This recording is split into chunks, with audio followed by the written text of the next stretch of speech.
Kagulat World, it's official. May panibagong chapter na naman sa tumitinding European journey ni Alexandra Ayala. Matapos ang kanyang clay debut sa Upper Austria Ladies Linz Open, hindi pa tapos ang laban dahil didiretso siya sa isang pang high-stakes battlefield, ang Porsche Tennis Grand Prix sa Germany. At oo, dadaan siya sa qualifying rounds. Para sa iba, parang setback. Pero sa tunay na nakakaintindi ng laro, ito ang pinakadelikadong posisyon. Ang gutom na player na may momentum. Gaganapin ng torneo sa Porsche Arena, isang iconic indoor clay court na kilala sa sobrang taas na competition level. At sa kabilang side, naghihintay ang mga giants tulad ni Iga Swiatek, Aryna Sabalenka at Coco Gauff. Ibig sabihin, isang panalo lang sa qualifying, pwede kang humarap agad sa world's best. Pero ito ang twist. Sakto sa laro ni Alex ang setup. Indoor clay ulit, parehong kondisyon sa Linz. Ibig sabihin, walang reset. Tuloy-tuloy ang rhythm niya, yung lefty forehand niya. Mas lalong kumakapit sa clay. Yung baseline aggression niya. Mas nagiging effective sa controlled indoor conditions. At higit sa lahat, yung confidence niya mula sa Miami Open hanggang Europe, hindi na basta hype, momentum na to. Sa social media, parang may dalawang emosyon na nagbanggaan, kaba at excitement. Oh, may konting panghinayang dahil qualifying route siya, pero mas nangingibabaw ang belief. Ito na yon, prove it stage ang sigaw ng fans.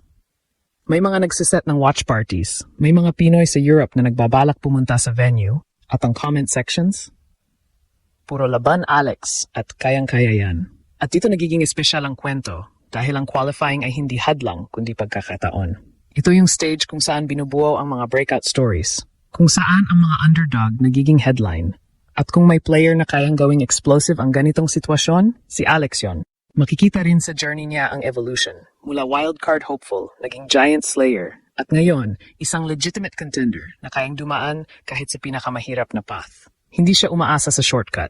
Pinipili niyang tahakin ang mas mahirap na daan dahil alam niyang doon siya mas lalakas. Si Alex mismo, walang drama. Focused, composed, at gutom. Hindi siya nagrereklamo sa qualifying. Tinatanggap niya ito bilang bahagi ng proseso. Step by step. Match by match. At yan ang pinaka-nakakatakot sa kalaban, yung player na tahimik lang pero consistent ang pag-angat. Habang papalapit ang Stuttgart qualifiers, isang narrative ang unti-unting nabubuo. Hindi lang ito tungkol sa pagpasok sa main draw. Ito ay tungkol sa pagpapatunay na kaya niya makipagsabayan kahit saan, kahit paano pa ang daan. Kaya ngayon, buong tennis world ang nakatutok. Dahil kung makalusot siya sa qualifying, hindi lang ito simpleng advancement. Isa na naman itong ginulat ang mundo moment. Grabe talaga ang balita na nagpaikot-ikot sa buong tennis world ngayon. Official na official. Pagkatapos ng kanyang clay debut sa Upper Austria Ladies Linz Open, may bagong hamon si Pinoy's pride na si Alexandra Ayala. Siya ay dadaan sa qualifying rounds ng 2026 Porsche Tennis Grand Prix sa Stuttgart, Germany. Ito ang premier WTA 500 event na gaganapin mula April 11th hanggang 19 sa Porsche Arena. Isang iconic indoor clay tournament na kilala sa kanyang high-level competition at luxurious vibe Porsche cars pa nga ang prize. Base sa latest WTA entry list, si Alex ay nakapasok sa qualifying draw at ito ang kanyang pagkakataon na ipakita ulit ang galing sa European clay swing. Hindi madali ang path. Stacked ang field ng main draw na may mga top players tulad ni Aryna Sabalenka, Iga Swiatek, Coco Gauff at Elena Rybakina. Pero alam ng lahat, si Alex ay handa ng mag-surprise. Indoor clay pa to, katulad ng Linz, kaya perfect continuation ng kanyang preparation bago ang Madrid at French Open season. Fresh off ang momentum mula Miami at Linz, ang qualifying ay maaring maging stepping stone para sa kanyang unang main draw appearance sa Stuttgart. Sa social media, lalong sumabog ang reactions nang lumabas ang official confirmation. Maraming Pinoy fans ang puno ng mixed emotions na biglang naging pure excitement at determination. Parang lahat ay nag-post na clay season grind mode on at sobrang eager na manood ulit ng kanyang laban. May kabasat yan dahil qualifying pa, pero mas malakas ang pride sa dibdib na nakikita nilang patuloy na sumusulong si Alex sa Europe. Tough test too, pero kaya niya. Ipakita niya sa kanila ang common vibe na may halo ng hope na mabilis niyang akyatin ang main draw.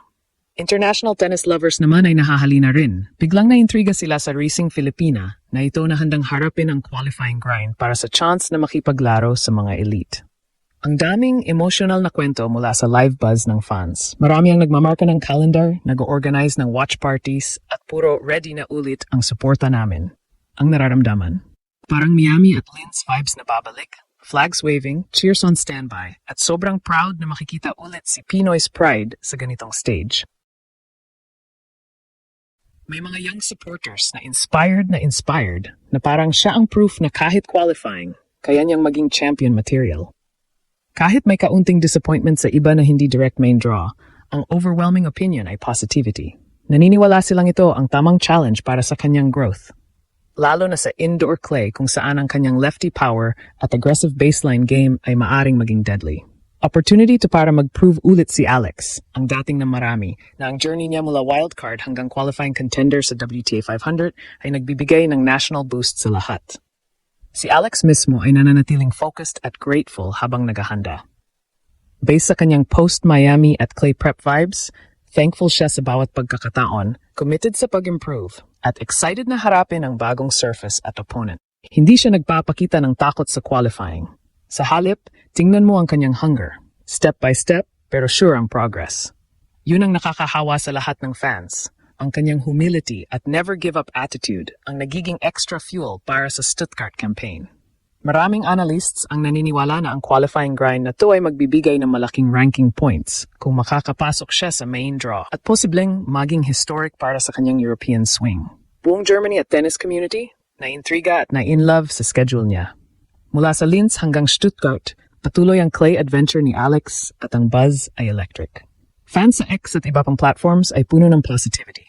Excited sa possible deep run, proud sa pagkakaroon ng kababayan sa ganitong prestihiyosong event, at sobrang hopeful na magiging isa pang ginulat ang mundo moment.